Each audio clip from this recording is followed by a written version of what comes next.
Nifty অ্যানালিসিসে আপনাকে স্বাগত জানাই। নিফটির আমরা ফাইনাল ক্লোজিং আজকে যেটা পেয়েছি সেটা হচ্ছে 22,957। যদি আমরা কালকের ক্যান্ডেলে ক্লোজিং দেখি সেখান থেকে নিফটি আজকে 128 পয়েন্ট কিন্তু পজিটিভে গিয়ে ক্লোজ করে। দেখো নিফটির জন্য ইম্পর্টেন্ট সাপোর্ট ছিল হচ্ছে এই যে রেঞ্জটা, ঠিক আছে।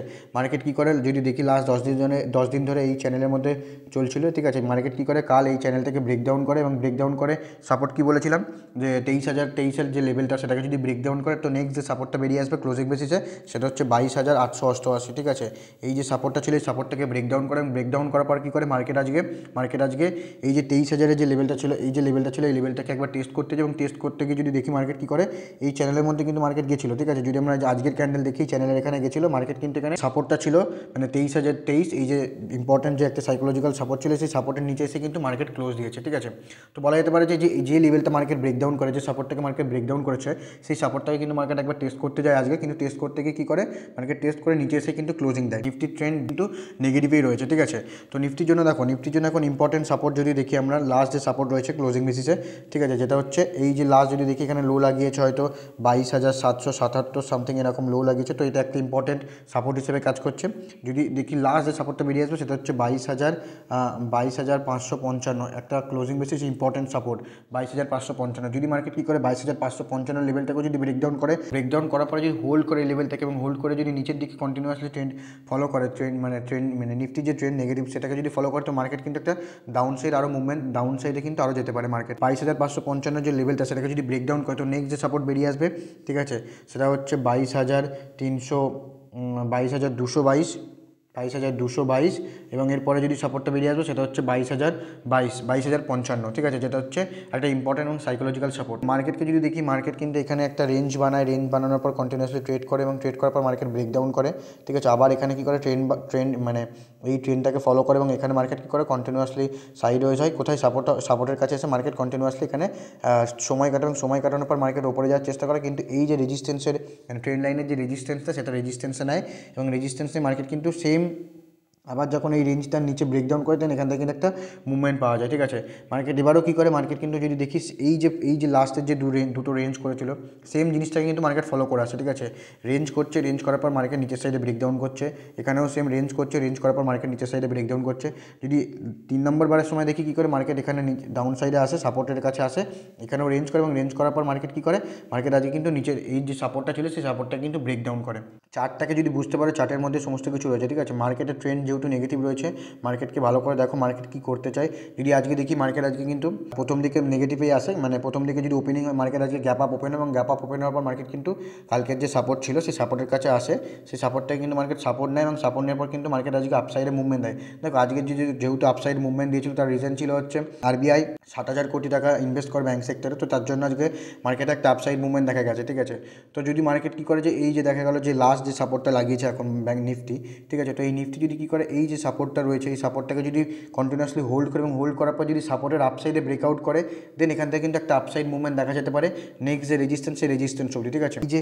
এই যে সাপোর্টটা লাগিয়েছে, ঠিক আছে, সাপোর্টের এখানে যদি কন্টিনিউয়াসলি সাপোর্ট লাগানোর পর যদি এই যে লেভেলটা রয়েছে মানে যে লেভেলটাকে ব্রেকডাউন করে মার্কেট নিফটি সেই লেভেলটাকে যদি ব্রেকআউট করে দেন এখানে কিন্তু একটা আপসাইড মুভমেন্ট দেখা যেতে পারে। নেক্সট যে রেজিস্ট্যান্স সেটা হচ্ছে এই যে ট্রেন্ড লাইন, যদি দেখি ট্রেন্ড লাইন আর এই যে রেঞ্জ প্রায় কাছাকাছি রয়েছে, তো এটা কিন্তু একটা সাপোর্ট হিসেবে কাজ করবে।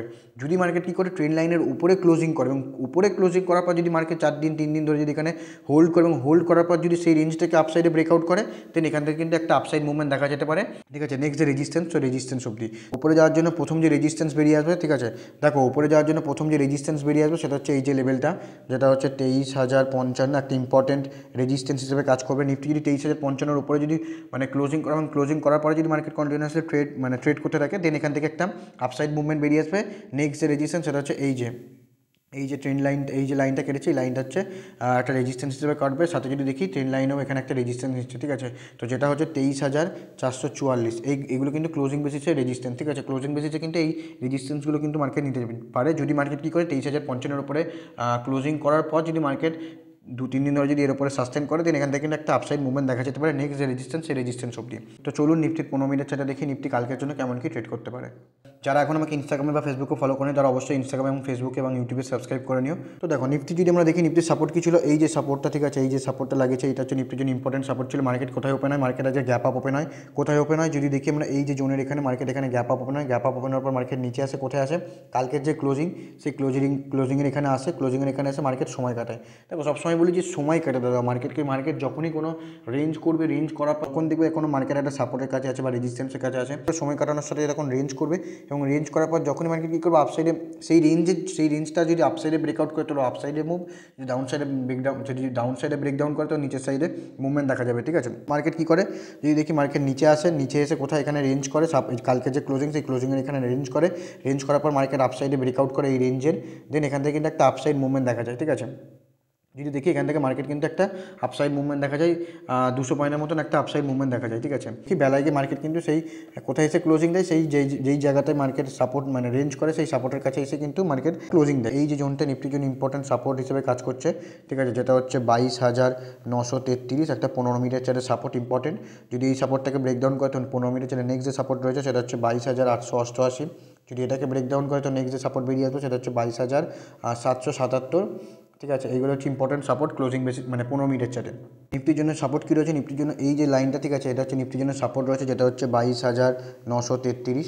ঠিক আছে, মার্কেট দেখা গেল মার্কেট এখানে ওপেন হলো এবং ওপেন হওয়ার পর মার্কেট যদি দেখা গেলো মার্কেট গ্যাপ ডাউন ওপেন হলো। ঠিক আছে, মার্কেট যদি দেখি যদি এখানে ওপেন হয় সাপোর্টের এখানে যদি ওপেন হয়, ওপেন হওয়ার পর মার্কেট যদি রেঞ্জ করে এবং রেঞ্জ করে যদি আপসাইডে ব্রেকআউট করে তাহলে প্রথম যে রেজিস্ট্যান্স বেরিয়ে আসবে সেটা হচ্ছে এই যে লাইনটা, সেটা হচ্ছে প্রথম একটা রেজিস্ট্যান্স হিসেবে বেরিয়ে আসবে, যেটা হচ্ছে 23,055 একটা রেজিস্ট্যান্স বেরিয়ে আসবে 15 মিনিটের চার্টে এবং ক্লোজিং বেসিসেও কিন্তু ইম্পর্টেন্ট রেজিস্ট্যান্স 23,055।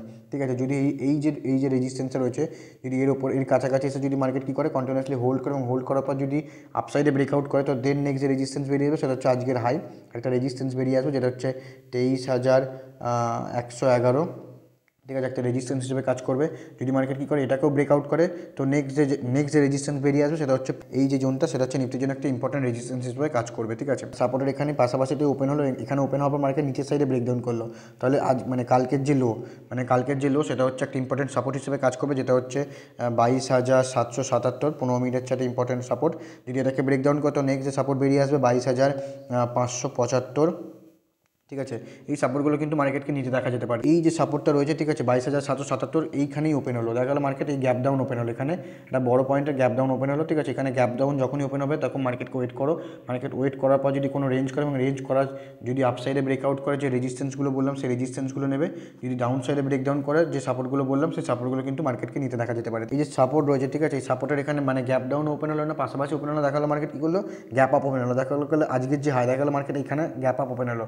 ঠিক আছে, যদি মার্কেট দেখো যখনই কোনো সাপোর্ট বা রেজিস্ট্যান্সের কাছে মার্কেট গ্যাপ আপ বা গ্যাপ ডাউন ওপেন হয়, ঠিক আছে, সেই জায়গাটা কিন্তু একটু ওয়েট করো, কারণ সেই রেজিস্ট্যান্স কিন্তু সেই জায়গা থেকে একবার হলেও রেজিস্ট্যান্স নিতে পারে। ঠিক আছে, যেহেতু একটা রেজিস্ট্যান্স নিয়েছে প্রিভিয়াস আগে যেহেতু একবার রেজিস্ট্যান্স নিয়েছে তো দ্বিতীয়বারও কিন্তু নেক্সট টাইম সেই জায়গা থেকে রেজিস্ট্যান্স নিতে পারে। যদি মার্কেট গ্যাপ আপ ওপেন হয় তো এই পজিশনে সবথেকে বেস্ট সেট আপ এটাই যে মার্কেট চুপচাপ বসে থাকো এবং বসে থেকে দেখো মার্কেট কী করে। যদি মার্কেট এখানে রেঞ্জ করার পর যদি ডাউন সাইডে ব্রেকডাউন করে তাহলে যে প্রথম যে সাপোর্ট বেরিয়ে আসবে সেটা হচ্ছে আজকের ক্লোজিং, সেটা হচ্ছে ইম্পর্টেন্ট সাপোর্ট হিসেবে কাজ করবে। যদি এটাকে ব্রেকডাউন করে তো নেক্সট যে সাপোর্ট বেরিয়ে আসবে সেটা হচ্ছে এই যেখানে, ঠিক আছে, 22,777। যদি এখানে রেঞ্জ করার পর মার্কেট যদি আপসাইডে ব্রেকআউট করে তাহলে যে সাপোর্টটা বেরিয়ে আসবে সেটা প্রথম যে রেজিস্ট্যান্স বেরিয়ে আসবে সেটা হচ্ছে এই যে রেজিস্ট্যান্সটা। ঠিক আছে, যদি এটাকে ব্রেকআউট করে 15 মিনিটের চার্টে যদি 22,000 যদি 15 মিনিটের চার্টে 23,222কে যদি ব্রেকআউট করে তাহলে নেক্সট যে রেজিস্ট্যান্স বেরিয়ে আসবে 15 মিনিটের চার্টে সেটা হচ্ছে এই যে লেভেলটা।